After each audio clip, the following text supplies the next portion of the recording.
যদি রাত পোহালে শোনা যেত ইহুদ ইজরায়েল বেঁচে নাই, খামেনি প্রশাসন ধ্বংস করেছে ইজরায়েল দেশটাকে, কত না শুনতে ভালো লাগতো যদি রাত পোহালে শোনা যেত টিরাম হনুমান বেঁচে নাই।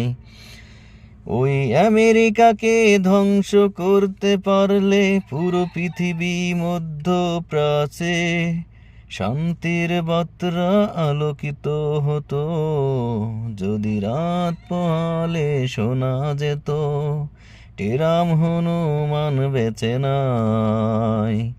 ইজরায়েলও ধ্বংস হবে, টিরাম হনুমানের মৃত্যু হবে, পৃথিবীর মানুষের জ্বালানো বন্ধ হবে